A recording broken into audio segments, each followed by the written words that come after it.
Il y a un adage qui dit que l'habitude est une seconde nature. Et la mauvaise nature qui domine sur l'homme s'appelle le péché.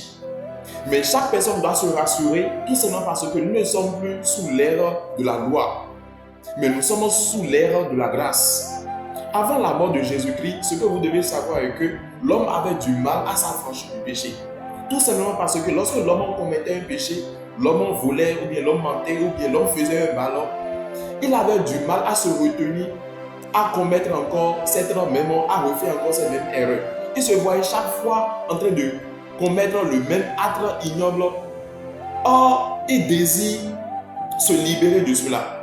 Alors, lorsque Jésus-Christ est venu, en nous donnant le Saint-Esprit, Jésus-Christ nous a donné cette puissance-là et ce pouvoir-là de nous affranchir du péché.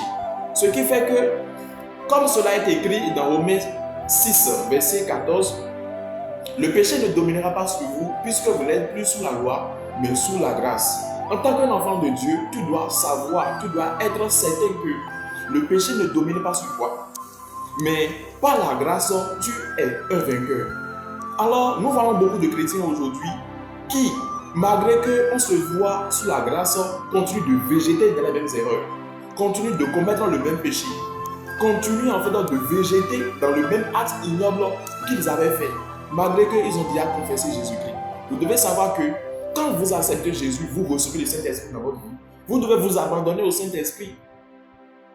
Vous devez vous consacrer, vous abandonner au Saint-Esprit pour que le Saint-Esprit puisse vous conduire dans la pureté.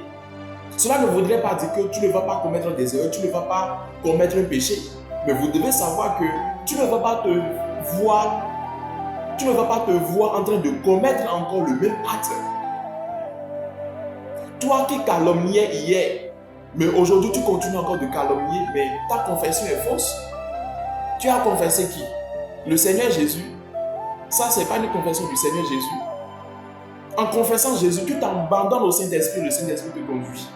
Mais si, en tombant sur cette vidéo, tu vois qu'au fond de toi-même ou bien dans ta vie, il y a un péché que tu continues chaque fois de commettre et tu te vois en train de te plaire à demander chaque fois pardon à Dieu et tu crois que chaque fois Dieu te pardonne, mais quand Dieu te pardonne, tu vois que tu dois encore continuer de faire la même chose, te disant dans ta tête que si je vais encore demander pardon, Dieu va accepter et puis me pardonner. Laisse-moi te dire que tu es à côté de la plaque.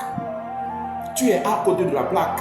Les bénédictions et les grâces qui sont réservées à ceux qui croient en Jésus, malgré que tu as confessé Jésus, tu ne pourrais pas rentrer dans cette promesse-là, tu ne pourrais pas rentrer dans cette bénédiction. Nous sommes vainqueurs du péché par la grâce de Jésus-Christ dans notre vie. Alors, toi qui te vois en train de chaque fois commettre le même péché, chaque fois commettre le même péché, c'est grave. C'est grave. Il faudrait que tu rentres en toi-même et que tu dis au Saint-Esprit, Saint-Esprit, je m'abandonne dans tes mains. Conduis-moi dans la pureté. Conduis-moi dans la pureté.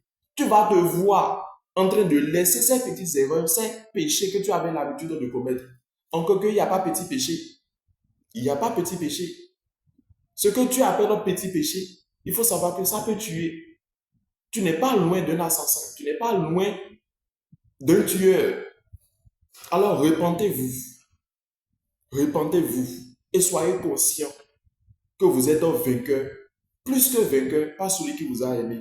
Et par sa grâce. Que Dieu vous bénisse. N'oubliez pas de vous abonner. Et à la prochaine.